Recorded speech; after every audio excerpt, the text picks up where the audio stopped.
Welcome to Bed Crime Stories podcast. I'm your host, T. If you like all things true crime, if you like it delivered in a peaceful, tranquil manner, if you like it clear and concise without drama, then I highly recommend you subscribe. And if you like what you hear, please smash the like button. It's a free way you can help. And now, without further ado, let's dig in.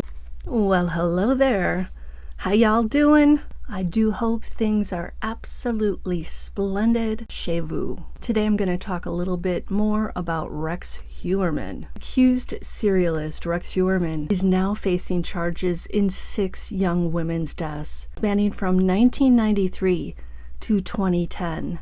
That's a 17-year period. The women include Megan Waterman, Amber Costello, Maureen Brainerd Barnes, Melissa Bartholomew, otherwise known as the Gilgo Beach Four, and now Sandra, Costilla, and Jessica Taylor. May these angels rest in peace. In the bail application that came out yesterday, law enforcement shared new details regarding Taylor's demise. They also outlined circumstances related to Costilla's death. I'm going to now share the new info with you. Let's begin with 28-year-old Sandra Costilla, whose partial remains were located on or about November 20th of 1993 by 2 hunters in a wooded area of Southampton near 50 Old Fish Cove Road, North Sea, Suffolk County, New York. As I say the name of that road, I can smell the briny sea scent and imagine the gritty, sandy soil, perhaps with some small seashells in it. I have to say this whole area in Long Island looks so charming, and it's such a dichotomy between the backdrop and then the horrible things that took place there. Instead of plotting murder, why wasn't this guy out fishing, enjoying that sea air, looking at the sea?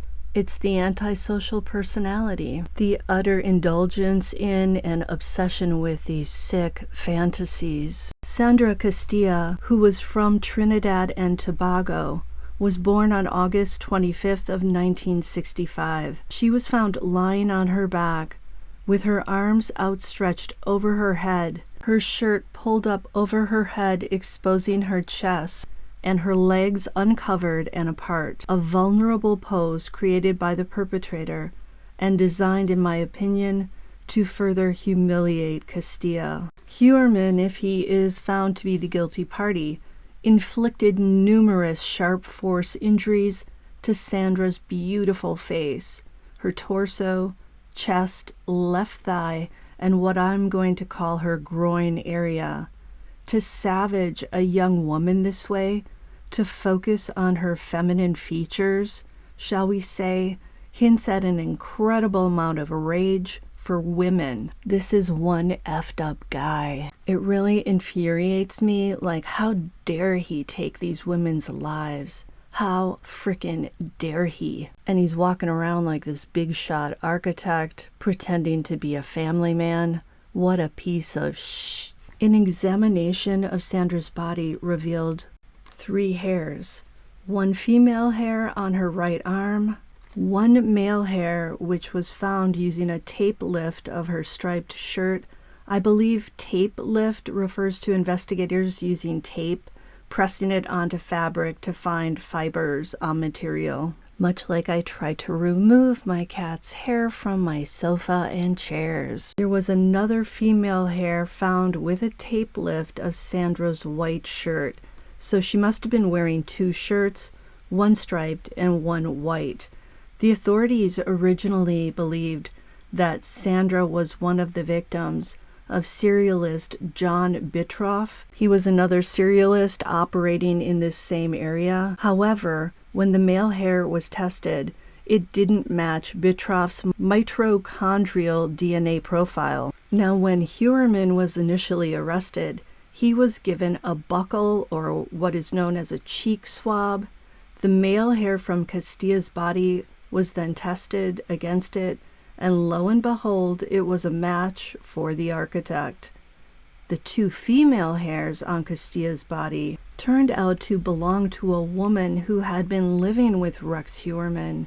Note that this woman had moved out of Heuermann's home 2 months before Sandra's disappearance, and I believe law enforcement has ruled out her involvement, so I believe these hairs were transferred from Heuermann's home and or his clothing, and despite Heuermann allegedly and likely wearing a hairnet, I think it didn't work, and the hairs fell down onto the victim. Can you imagine this psycho wearing a hairnet and doing these horrible things to these women? He must have looked like such a freak. Let me insert here, Heuermann has not been convicted on any of these charges, so of course he's innocent or presumed innocent at the moment. Tell that to Bubba in the shower, Rex. I'm kidding. I try to lighten the mood. This stuff is so dark. 2 labs, by the way, have determined that the male hair belongs to Rex Heuermann. Heuermann is going down, in my opinion. Funny, because he had those hairnets, right? And they were listed on his planning spreadsheet. The bail document says that Heuermann allegedly mutilated, murdered, and transported Sandra's body to Southampton. Now, if we are to take that literally, it sounds like it's possible Heuermann did Sandra in at his longtime home in Massapequa Park, Long Island. The bail document also says that his mother had moved out of the residence before the female partner left. So it sounds like this is what Heuermann prefers to do when he's left to his own devices and home alone. He'd rather skip family vacations to indulge in this sick stuff. I can see the movie now. Home Alone, the story of Rex Heuermann. Please tell me that Asa Ellerup, his wife, and his 2 children are going to sell that property and get the heck out of there. Oh my God. And you know, in their recent search of that home, it sounds like the authorities spent a lot more time down in that basement. So I do think there's some weird stuff that went on down there. Apparently there were some stick pins stuck in the wall, and Heuermann allegedly used these stick pins in his crimes. Moving on to Jessica Taylor. Jessica's partial remains were stumbled upon on or about July 26th of 2003 by a person walking their dog just west of Halsey Manor Road in Manorville, Suffolk County, New York. Jessica, like Sandra, was lying on her back with her legs bent underneath her. Tragically, her head was missing, as well as her arms beginning below the elbow. So whoever did this to her removed her head and her hands. A tattoo on her torso was also roughly cut out. Clearly the perpetrator was trying to avoid the body being identified. It would take 8 more years for the rest of Jessica's remains to be found east of Gilgo Beach, on the same side of the road as the Gilgo Beach 4 victims, and they were at a depth of 50 feet from the edge of Ocean Parkway. I'm imagining Heuermann, if he is the guilty party, driving down there in his dark green Avalanche, pulling up to the side of Ocean Parkway, and dumping the bodies not too far off the road, and then skedaddling out of there to avoid getting caught. Now, the Gilgo Beach 4 victims were found more elaborately placed. They were wrapped in burlap, and they were placed, a certain amount from each other, like equally apart. Those crimes were committed later, so I'm wondering if he gained confidence and sort of, after not getting caught, felt that he could spend more time at the dump site. And I know that experts who study these sickos say that they like to return to their victims. They sort of get a kick out of going back and being among their little coterie of victims. All the Gilgo Beach 4 victims were roughly about the same depth from Ocean Parkway. That's why I say I think he pulled over, walked the same amount into that area, and dumped them so that they could be aligned. Maureen Brainerd Barnes disappeared in 2007 Melissa Bartholomew disappeared in 2009. Shannon Gilbert disappeared in 2010, although her death has not been connected to Rex Heuermann. Megan Waterman disappeared in 2010, as did Amber Lynn Costello. So if Heuermann is really responsible for all these deaths, then we are seeing a progression in his modus operandi, changes in his behavior over time as he learns and hones his craft. Jessica Taylor's remains were also less than a mile from the Gilgo Beach 4 victims. Jessica Taylor was last seen on or about July 21st of 2003. Yes, once again, the perpetrator attacked during the summer months. If it's Heuermann, this was during a period when his wife, Asa Ellerup, her son, and their daughter, Victoria, were on vacation. Victoria was in kindergarten at this time. Can you imagine this? He's got this little kindergarten daughter, and instead of going on vacation with the family to enjoy his children, he opts to stay home because he's got all these plans and he's targeted his victims and he's ready to roll. And one of her friends went to the same resort with her family at the same time. Jessica was working as an escort in Midtown Manhattan, where Rex was also working, and on July 21st at 8:41 p.m., Jessica spoke on her cell phone to her mom for 7 minutes. Jessica was arranging to visit her mom on July 25th in Poughkeepsie, New York, for her mother's birthday. Less than 2 hours later, at 10:22 p.m., Jessica made a call that lasted 2 minutes. After this, her phone never made or received any other calls, ever. So sometime after 10:22 p.m., Jessica must have fallen into the clutches of this monster. When Jessica failed to show up at her mother's on the 25th and failed to call or answer calls, her mother notified law enforcement. The document doesn't say if Jessica's mother knew what she was doing and how she was making money at the time. The police say that Heuermann was working in Midtown the same day that Jessica went MIA. Talk about her being in the wrong place at the wrong time. Now, starting on July 26, law enforcement canvassed the area around Halsey Manor Road in Manorville, New York, in the vicinity of where Jessica's remains had been found. This is because investigators found a witness who, on July 25th of 2003, at approximately 10:30 p.m., noticed a dark-colored Chevy pickup truck backed up into the same wooded area where Jessica's partial remains were later found. This was approximately 13 hours before the dog walker dialed 911 to report finding those remains. The timeline of Jessica's disappearance, again, she went missing on July 21st, and then a witness seeing a truck backed up into the woods on July 25th, may indicate that the perpetrator had Jessica for 4 days before he cut things up, shall we say, and dumped them in both Manorville and then also east of Gilgo Beach. This is a terrifying thought because it means that maybe Jessica was suffering through hell with him for 4 days before she died. This is just me speculating because it's also possible that he could have done her in right away on the first day and then held on to her body. The bail application says that Rex Heuermann bought a dark green Chevy Avalanche pickup truck on or about March 22nd of 2002.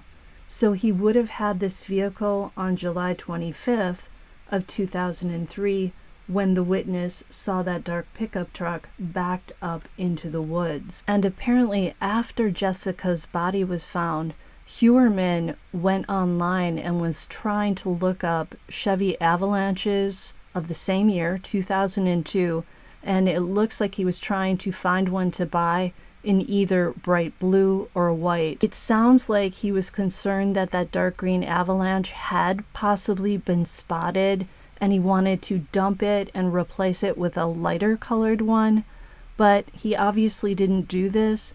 Perhaps it would have been too strange a move to try to pass by his wife. He'd only had that green pickup truck for about a year. Probably would be weird to go up to your wife and say, you know, I'm kind of sick of the dark green Avalanche. I think I'd like to go with a bright blue or possibly a white. What do you think? Should I do that? So the vacation that Heuermann's family was on, they were staying from about July 20th, 2003 through July 27th, 2003 at a place called Smuggler's Notch Resort, which is located in Jefferson, Vermont. And Rex, of course, did not attend this trip. And according to the bail document, witness accounts have been corroborated, I hate that word, corroborated, via telephone records and electronic data that was seized during the execution of the July 2023 search warrants. They said that they seized AT&T records which show calls made to and from the Heuermann residence in July of 2003. These records show that during the aforementioned family vacation, the landline telephone associated with the Heuermann home made several phone calls to a telephone number bearing an 803 area code. Further investigation has tied this phone number to Smuggler's Notch Resort.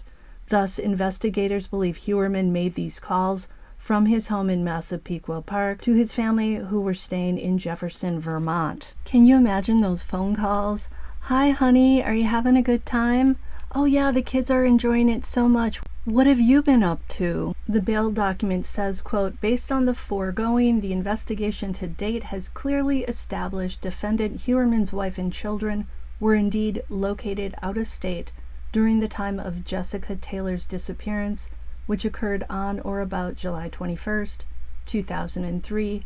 Accordingly, the murders of all 4 victims, and now the murder of Miss Taylor, occurred at times when defendant Heuermann's wife and children were out of state, which would have allowed defendant Heuermann unfettered time to execute his plans for Ms. Taylor, which included removing her head, transporting her remains without any fear that his family would uncover or learn of his involvement in these crimes. Now, hair evidence was also found on Jessica Taylor.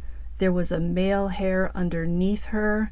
It was on a surgical drape that was placed under her body, and the match was 99.96% of the North American population can be excluded, but not Rex Heuermann. That hairnet failed him once again. Dude should have looked up the reviews on Amazon. Sounds like with both these 2 victims, he used a sharp object to poke at their breasts and also at other areas. This would be the mutilation part. So it seems like, again, there's a lot of violence toward the feminine areas. It pisses me off that he has the audacity to have a daughter and then do this to other people's daughters, allegedly. So they've got hair evidence tying Heuermann to the victims. They have telephone records showing where Heuermann was when the crimes were committed and where his family was at the time. They also found this weird spreadsheet, which is basically his planning document, and he has 4 columns: problems, supplies, DS, which is believed to be dump site, and TRG, which is targeted victim, supposedly. Under problems, the list says DNA, tire marks, blood stains, fingerprints, MO, as in modus operandi, and behind that it says plastic bags / cat litter. Then it says witness, trace source of supplies, foot, shoe prints, photos, misleaders, I'm not sure what that means, police stop, truck stop, fingerprints. Wow, he's got that on there twice.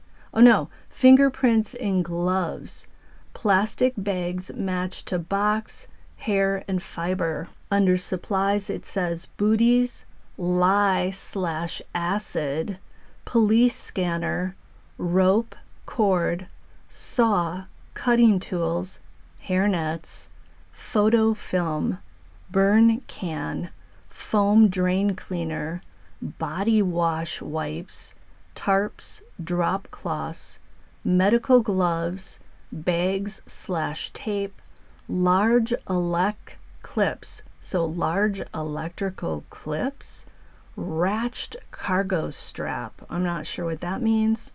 Ratched cargo strap. Then for dump site, it says Mill Road. Dump site 2, there are question marks. Then it says dumpster site.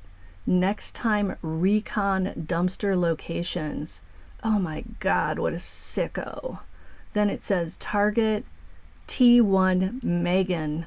Small is good. T Unk, U-N-K, not sure what that means. And it says black, which makes me think of that other victim's remains, an unidentified woman who is known as Peaches.